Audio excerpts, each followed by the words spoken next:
it's double-edged sword because on the one hand, it's great to get exposure to the technology, however that's achieved. It's not great when the price ultimately comes back down and that investment dollar then concludes that the technology doesn't work because the prices have come down. That is Samuel Brooks, and this is episode 12 of the Blockchain Pro podcast.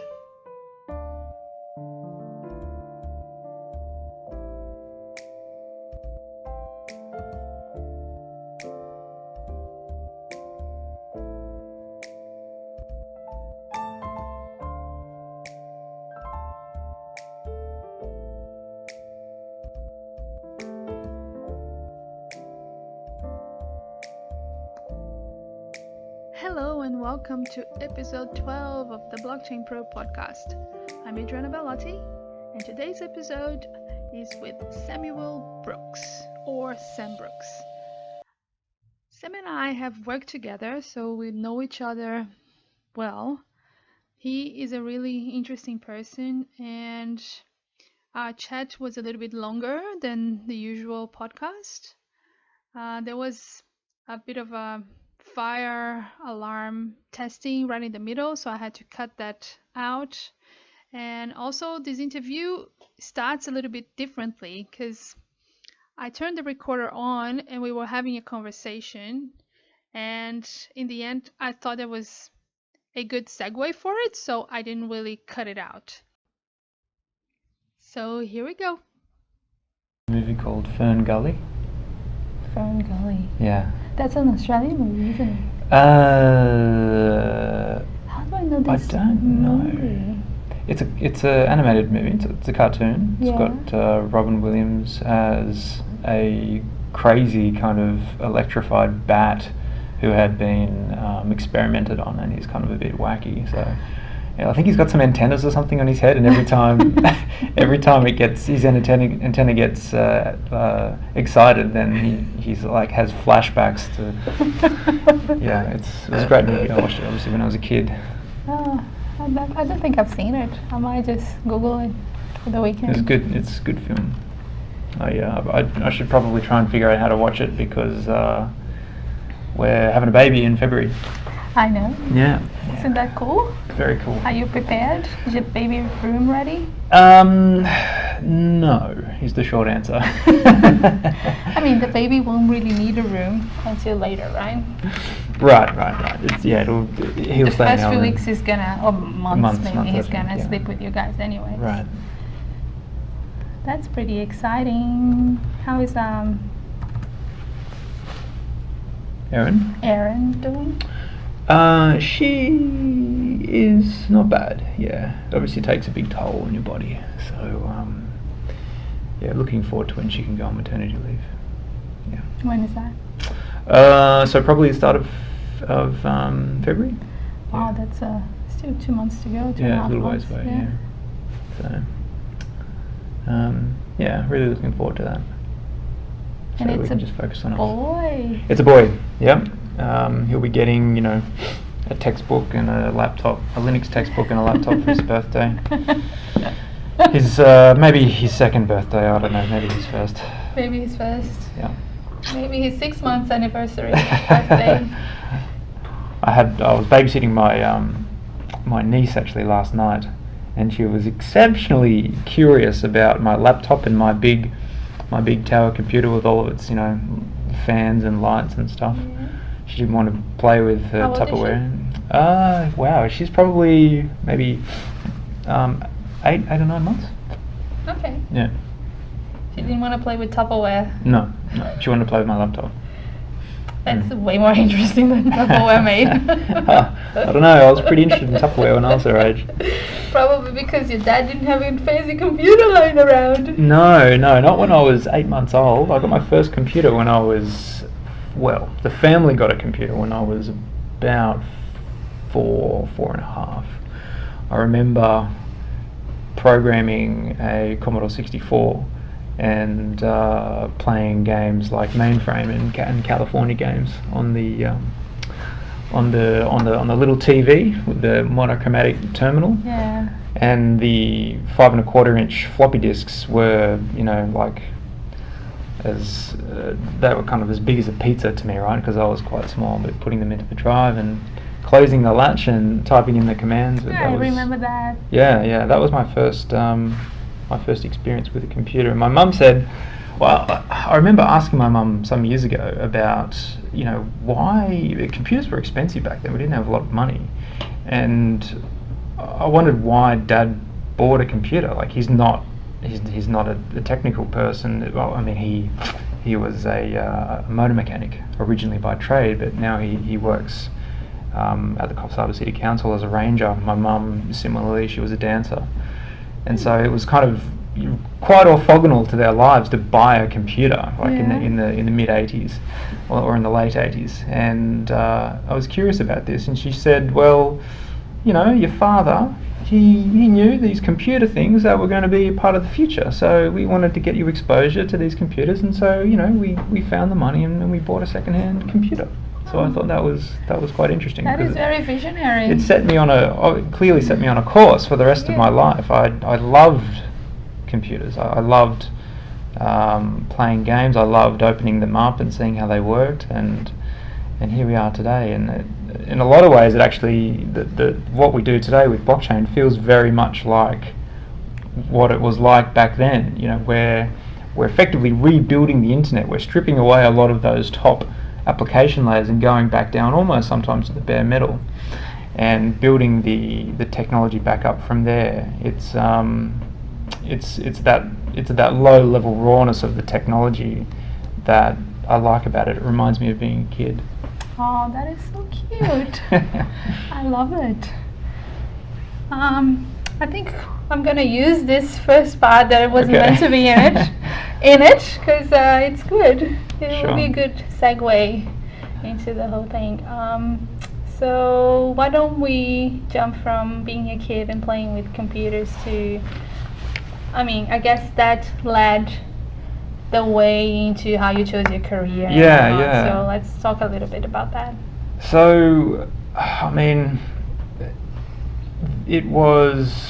did electrical engineering at UNSW. It was, that was basically the only sort of choice for me at that time. But actually, I remember I had a very low entrance mark to get in, so I was like, great, this is going to be easy. I literally have to do no work and I will get into this degree. Typical, 16-year-old. So I got into that, and it was a fabulous degree. It was a very broad degree. It teaches you a lot about how the world works from a very low level perspective.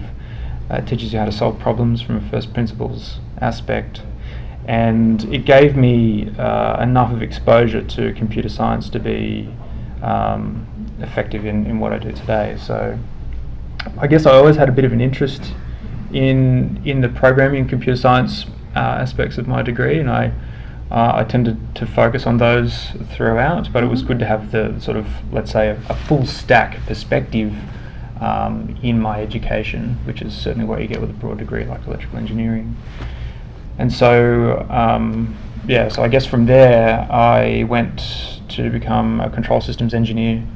What does that mean? Control systems, so I worked in utilities, electrical utilities and water utilities, so substations, power stations, water infrastructure, to control the various devices that control that infrastructure, right? That is so specific. Really? Well, yeah, since the Neolithic Revolution, people have become more specialised, I suppose. But it's actually, that sort of work is also pretty broad. Like, if you think about it, there's both a hardware aspect and a software aspect. You're working with databases, you're working with user interfaces, you're working with hardware and software, you're working with not just hardware in terms of a computer, but also hardware in terms of like big stuff that you have to control with like mechanical aspects to it. And you're also dealing with customers, and you're in a context where you're exposed to the project life cycle and how it's important that the commercial realities of the project also line up. So it was that whole exposure to that role was also very, very full stack. I learned a great deal from my time as a control systems engineer. So yeah, from there, I think I did a couple of tours of duty in financial services before sort of flipping back into engineering land. There was, while I was in the last 10 years, there was this thing called the mining boom, and even before, so there was a lot of money to be made there. And in a lot of ways, it kind of makes sense to go where the investment is being directed within some context, in Australia in this case. So I spent a little bit of time in Brisbane working on a variety of projects in oil and gas, in coal. So that was interesting. But yeah, I guess it was kind of interesting going sort of between an engineering context and a financial services context. I worked at CBA and I worked at Westpac, both in risk roles. My first role in a credit risk capacity. So it was quite a theoretical, I suppose, environment. Wore a suit to work every day. I didn't wear my steel caps. It was in an office every day, of course, and it was about optimizing the risk profile of Australia's largest mortgage portfolio. So that was kind of interesting, pretty interesting. And then at Westpac, I worked in an operational risk role, which is about reducing risk from a process and a people and I guess an externality perspective as well. Trying to understand, based on a particular process, this thing that we do within this organism we call the Westpac group, what within a specific process can go wrong from a variety of aspects. What can we do to mitigate the risk of certain things going wrong? So the banks are having a pretty hard time at the moment going through the Royal Commission and allowing people, in particular vulnerable people and sometimes criminal people, to fall through these process cracks. And so it's the vulnerable people should, be able to use banks, right? Absolutely. But the criminals only for their legal activities. How do we draw the line? So theoretically, right, there's processes to deal with every sort of case, and even if that means, okay, this particular case that we have identified doesn't fit into our process, so we have like an exception process, right? But where a lot of these problems arise is where the process isn't quite flexible enough, or isn't quite broad enough, or is perhaps too constrictive in some way, and you get these edge cases which fall through the process cracks. So where a criminal, for example, can identify a crack and exploit it, or where a vulnerable person or someone with a needs profile which doesn't quite fit into everything that the bank has preconceived hits that process and then bounces off it or falls through it in some way, then that's where these problems arise. Now, the large organisations like this, they're not sort of, the individuals usually aren't evil. Most of the people that work at these things are actually quite nice people. They're regular people. They've got families. They need an income and so forth. Regular people. Some of them are a bit, like to step on people's faces to climb the corporate ladder, but and that's a great environment for them to be in, and that's fine. But it happens because it's so large, and because there are so many people and so many processes, and in a lot of cases so many products. We have this emergent property. So because this these things we call banks, and they are so large and influential in somewhere like Australia.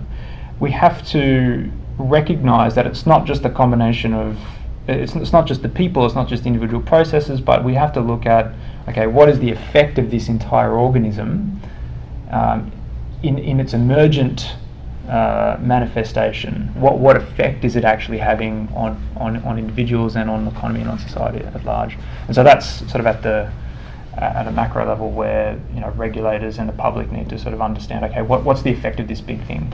Just calling it evil is far too simplistic, because, you know, it is there to serve a number of different stakeholders. Shareholders, for one, because a bank is a company and has a fiduciary duty to its shareholders, but also because of its size and its importance in society, and it's kind of, because it's such a fundamental and integral part in the way people interact with each other in a country, then we need to ask more of it, right? So it sort of shifts from becoming this let's say object or this property of people who own it, i.e. the shareholders, to something that needs to act in more of a common good. So if you think of another example, a pretty good example, is something like the telephone system. Mm-hmm. We're able to make emergency calls for free, even though that's being facilitated by a company which is owned by shareholders who individually don't have anything to do with you and your whatever problem that you're currently experiencing. Similarly with something like Google, society is now so reliant on Google, it's really starting to become more of a public infrastructure. And what does that mean? The system of the world, like George Gilder says in his Life After Google book. Right. I just saw an interview about that. I haven't read it either. I saw an interview last night. I was blown away by it, so it's my next book. Awesome. I'll write that I down. recommend it before even I read, just on the basis of the interview. But he is the same guy who wrote Life After Television. Right. Yes. Okay. So that was a bit of a ramble. I'm sorry. Ramble away. That's fine. But I mean, you're talking about that, and it feels like all the things that you had, all the roles that you played before in your career, kind of prepared you to come into this new amazing technology, right, and with more experience in infrastructure than most people. I guess that's kind of the same for everyone, right? We are the product of our experiences to a significant degree. I do feel I've been well equipped for my current role. So currently I'm Chief Technology Officer of a blockchain and distributed systems venture studio in Sydney, Block 8. And I am, even though I'm Chief Technology Officer, I am very much a generalist. So I've had exposure to both the technology side, but also, you know, I've been exposed to what it takes to actually deliver projects, make customers happy, to turn a profit, to grow a business, to grow capability, and to solve problems. To really understand. I've always been interested in solving problems. I think that's the same for a lot of people who sort of get into engineering in the first place, but clearly I've always sought out roles that would enable me to make something better. So as I go into a situation and there's an opportunity to improve something, I'm not a very operational sort of person. I don't like to go into somewhere and just sort of grind the handle and go home at 5 p.m. I tend to get consumed by things and take stuff from nowhere to somewhere, from 0 to 1, let's say. And once it sort of gets to 1, that's when I'm like, okay, I've solved that problem, I've done this, I want to hand it over to someone else to sort of make it run and turn the handle. So I am involved in a lot of different aspects at Block 8. Do you think the fact that at Block 8 you get to solve a lot of different problems for different companies that you're incubating makes it more interesting? Absolutely. Yeah, that's true. That's true. That general knowledge, I suppose, I bring can be applied to all of the different industries that all of Block 8's customers find themselves in.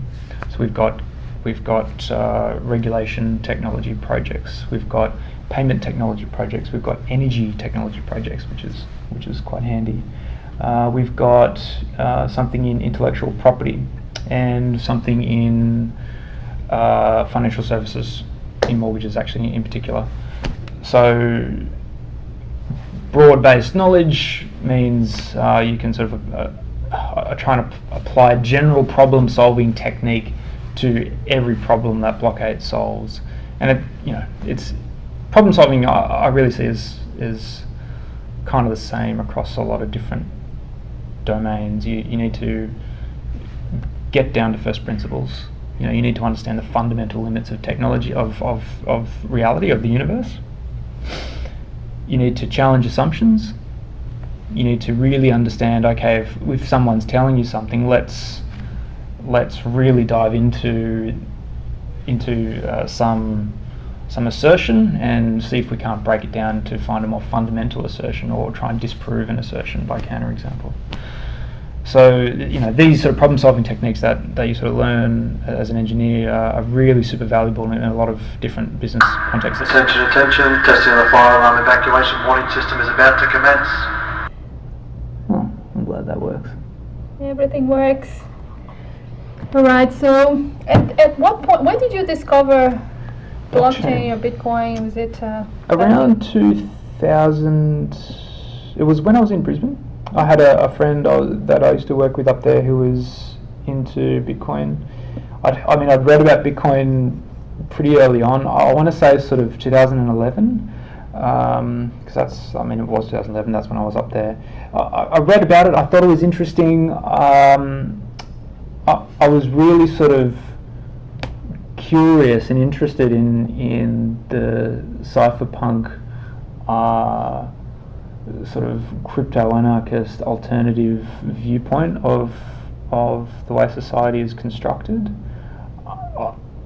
Personally, myself, I don't really hold any firm convictions to the left or to the right, or to democracy or anarchy. I think it appears to me that certain things work better than others in certain situations, but they all sort of come with pros and cons, risks and benefits. At that time, I wasn't terribly interested. Beyond that, I thought that was kind of interesting, but I didn't really click for me until I read about Ethereum, and that I must have read it. So what are we in now? So it must have been about 2013, I think. Probably towards the end of 2013, I read about Ethereum, and I understood what the project was about, and that's when the penny really dropped for me.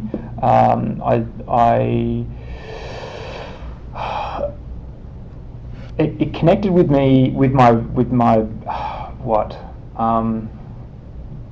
just innate desire to solve problems. So I'm like, okay, the Bitcoin problem and solution I didn't really connect with straight away. It seemed kind of a little bit too narrow, a little bit too, a little bit too out there. But this general purpose disintermediation technology, I thought that hit me like a truck. I thought I get that. I can see how much efficiency can be unlocked through all of these processes in the world through using something like this, where you don't actually need an authority that sits in between two parties that want to participate in some sort of transaction. So I was still in control systems. Let's see, what are we in now? 18, 17. Around 2014, I think. So I was reading about Ethereum throughout that time, and then I got back into banking in 2015, and that's when I thought to myself, okay, look, what am I doing with my life? I've got decisive moment. I'm back in banking. Hello, like what just happened? I won't go into the reasons why that happened, but effectively, I didn't really know what I was going to do with the rest of my professional career, and I kind of took the opportunity to. I said to myself, like, okay, look, I'm going to take 3 months just to do this role at Westpac, and give myself some time to think about what I wanted to do next. As it happened, I ended up staying there for 2 years, but and it took me actually about 6 months to really figure stuff out.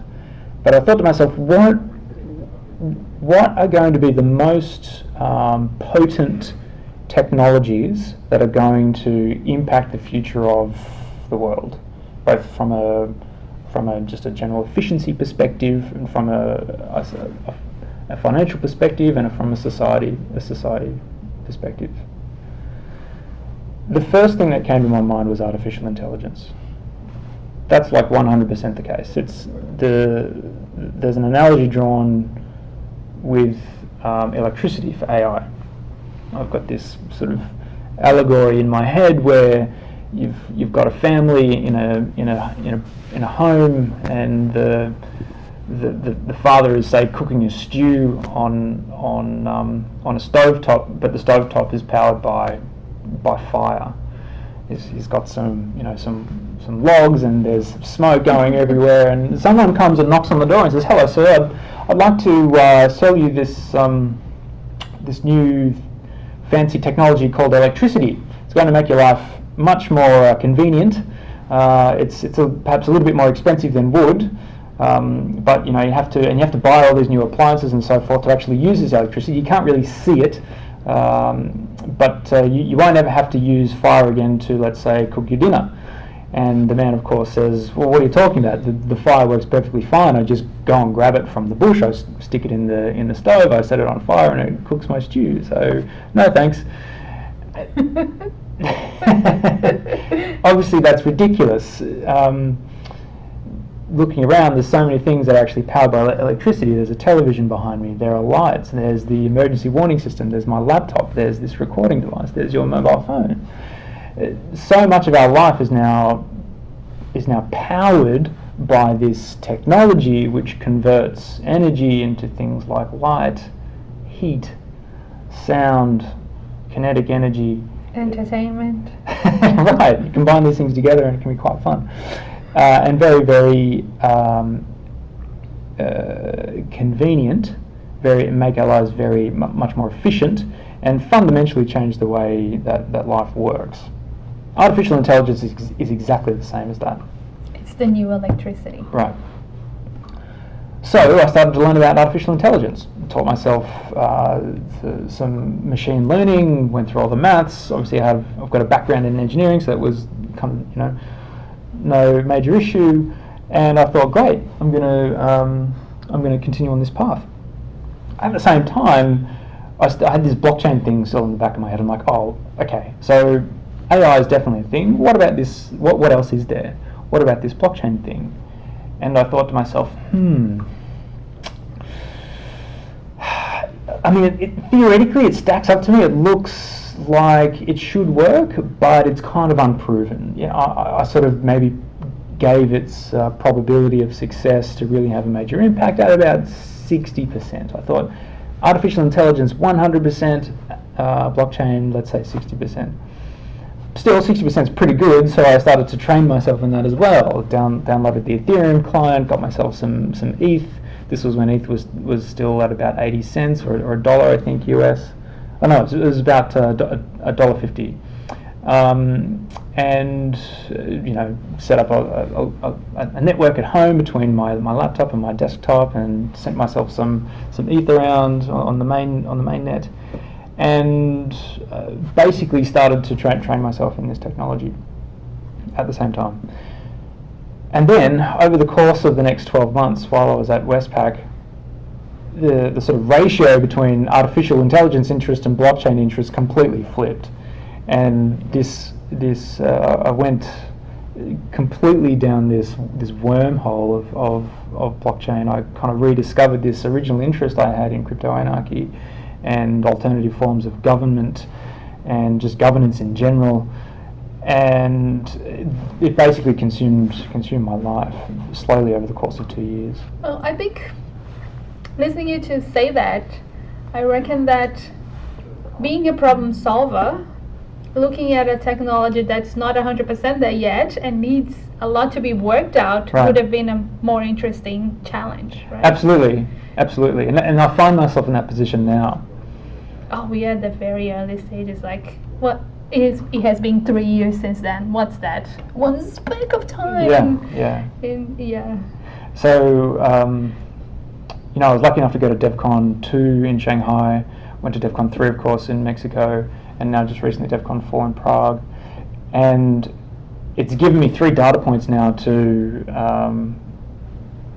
plot, plot a line against those 3 data points. What is the main thing that you can see, the main change between 2 and 4? It's mainly the settling of the specification. So it's obviously an Ethereum focused conference. So from the conference's perspective, it's a consolidation of a lot of these research ideas that have been floating around out there for years, right? So probably 4 or 5 years. We're talking specifically proof of stake, the proof of stake specification and the sharding specification, and how to do things like randomness on chain in a secure enough way. So that's been the main change, and the amount of stuff that's been built over those 3 years is not actually that significant. Well, actually, it was only sort of 2 years worth by then, right? So 2 intervals, 3 points. So we still have a long way to go. There's far more things to actually be built than there are people to build them. But now that we've actually got a firm spec for things like the Serenity release that the Ethereum Foundation is working on, and we've also seemed to have found some common ways of doing consensus at scale with a lot of these other projects that are out there. Dfinity, Algorand are a couple of the ones that come to mind. They all sort of share similarities in the consensus layer in an attempt to achieve scale. So I think, even though development has been relatively slow over the past 2 or 3 years, I think we'll see an uptick over the next 2 or 3 years. And I think we will see scalability be achieved after that. And okay, so we hear a lot about Web3 and how blockchain is the perfect way of matching the internet with payments and the tracking of things and taking the power off the big corporations that have these huge data centers, wasting power in a lot of places. I always like to make that point because people tend to say that proof of work is a power waste, and I don't agree with that. It's, you're exchanging electricity for security. I think it's a great exchange, in my opinion. Yeah. It just comes down to the degree of, the cost. How much does it cost, and is that worth it? Like, I don't know where I sit on that. Well, I sit on the how much energy do we waste watching Netflix?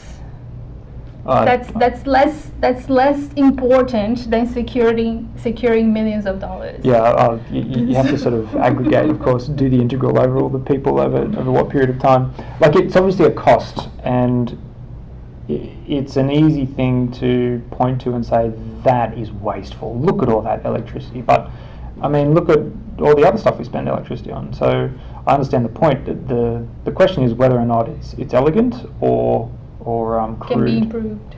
Right. And I think, given the security properties of some of the more modern consensus algorithms, I think it can be improved. Yeah, I feel that it makes sense to move away from proof of work in a lot of contexts. I'm not sure if it makes sense for Bitcoin in particular to move away from proof of work, but certainly things like Ethereum and these other projects, I think they're on the right path. Yeah. I agree with you there.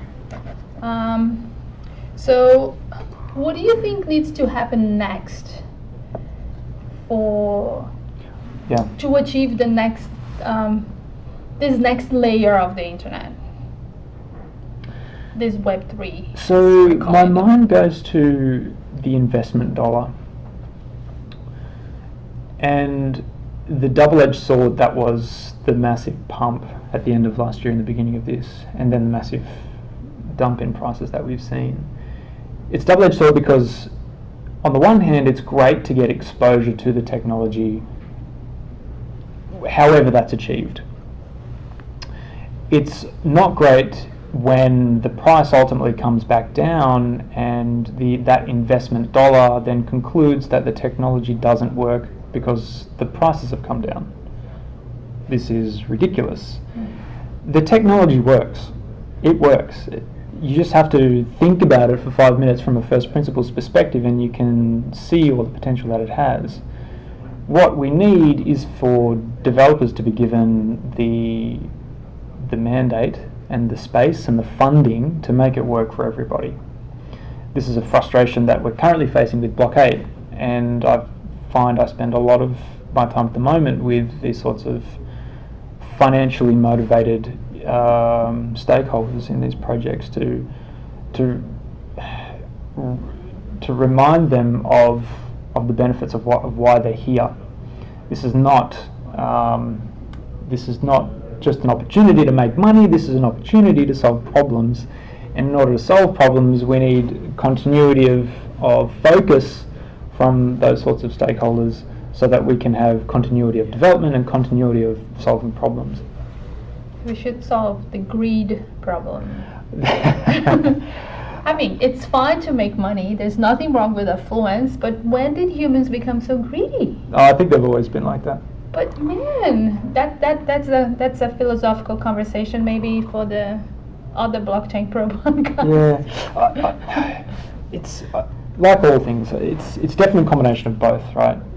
There's clearly an innate pressure for humans to sort of want more for themselves. Maybe it's a survival mechanism thing. Maybe it's if I have more food, then if I stockpile my food, then there's less a chance I'll go hungry when there's a time of famine. But I think there's also a strong cultural thread in all of that as well. If our culture was different, and you can probably perceive this in microcultures that sort of are isolated from others, humans can operate in very different regimes under the right circumstances. So that's a hard problem that I'm not actually attempting to tackle. There's a lot of simple ones out there.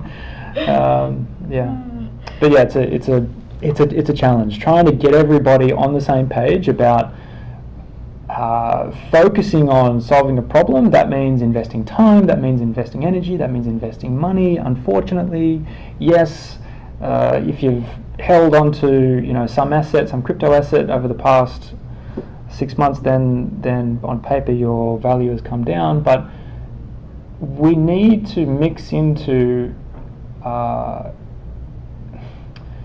reasons for being here on this earth an ingredient of vision. Where are we going? Mm-hmm. How long do we think it's going to take to get there? Is it possible to get there, and how are we going to do it using X technology? Yes, it's possible. Okay, let's set a course and let's stay that course. Yes, there's going to be stormy weather along the way, but what's the point of just turning around or sinking the ship? Sailing in circles. Or going in circles. There's only one destination, and it's over there, and it's the original one, and everyone, I suppose, saw it when the prices were going up, but a lot of people have forgotten it now that the prices are coming down. So this is a key frustration I'm finding at the moment. Okay. Yeah. Any advice for young engineers that are still at uni or graduating this year and thinking about what to do? Just what do I do first? What do we do next? So it's one piece of advice I always give sort of anyone in that situation is really, really invest a lot of time in understanding yourself and what you like to do, what you want to get out of life. This other people kind of characterize this as finding your passion. I don't really like that characterization. I think it's more about, okay, what do I connect with in the world, and how can I orient my professional career around those things that I connect with. In a lot of cases, there was going to be a good reason for you to get into, let's say, computer science in the first place. So interrogate that, think about that very, very carefully, because that is the most powerful motivator for you for the rest of your life. That's not to say it won't change, but getting into the habit of getting in touch with yourself in that way is going to be pretty much the most valuable thing you can do for yourself. And when you do that, some people discover that they're more interested in certain aspects of the technology. Maybe they're interested in working with people more, maybe they're interested in more sort of visualization, outcomes of what they're working on, and that in turn will influence the sort of career choices that they'll make. In general, I think working with distributed ledger technology and blockchain is going to be a very fertile ground for people who just want to get in and solve process problems. You've got a process with 5 steps. How can we make that 2 steps and create a new product, force an incumbent industry to innovate? Maybe it's also great for startups as well in that context. So if you're one that is motivated by disruption and innovation, blockchain and distributed ledger technology is a good place to be. So I guess in terms of advice from that perspective, consider that in that space, the thing that you're going into, it's a very innovative space, right? So you need to think about what the technology is good for and what it's not good for. Have a think about try and come up with some use cases for the technology in your own context. What do you interact with in the world? What can you see out there in front of you that could be replaced by an alternative system or an alternative process using something like this? And really make sure you really get that, you understand what that difference is going to look like. So if I can go back to the analogy of the guy cooking with fire, obviously that man didn't take the time to think about the technology long enough to consider how his life would be made much better. It's a very hard thing to do, but you can sort of get glimpses into that future if you think about it long enough, and it makes it easier if you do it from a first principles perspective. If you sort of think fundamentally, if there's, say, 5 steps in the process today, and if we reduce that to 2 steps, everything else being equal, that's going to be faster and cheaper and more convenient. And change the world. Right, in a lot of different ways, some big, some small. Yeah.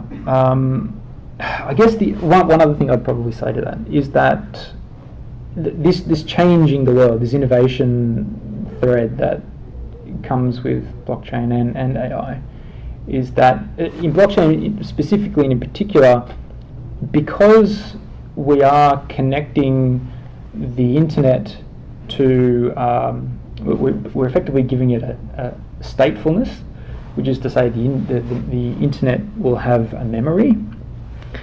Then the natural result of that is that we can do things like program in real units of value. So we can program in money, we can program in assets, we can divide assets up, we can combine them, we can create meta assets, do a whole bunch of different interesting things. So the blockchain space is a space that sits at the intersection of computer science and economics. So an understanding of the broader problem space and the broader solution space that this technology sits at is going to serve people well when they're coming into it. It's not just we're not just solving tech problems.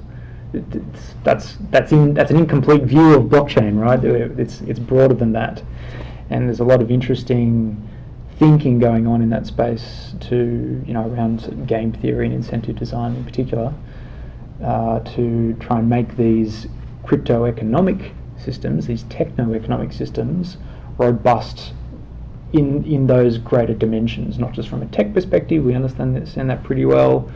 We understand economics, I suppose, in isolation too, but that's quite an imprecise science. But now that those two things are coming together, we must consider them together. And I think we're moving from an era where a lot of things in the internet were copies of each other to an era where they are unique. Correct. Yes. This is the fundamental thing that blockchain provides us. It's uniqueness. Right. Addressability, uniqueness, statefulness, memory. The internet was fantastic for copying information. It's great. And disseminating and letting everybody learn. Right. Good if you want to, post a blog and copy that blog and have many people download it and read it.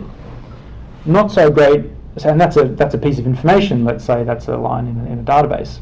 Great for a blog, not so great for, let's say, a bank account. Copying money instantly, the ability to copy something of value, it immediately devalues the thing that you're copying.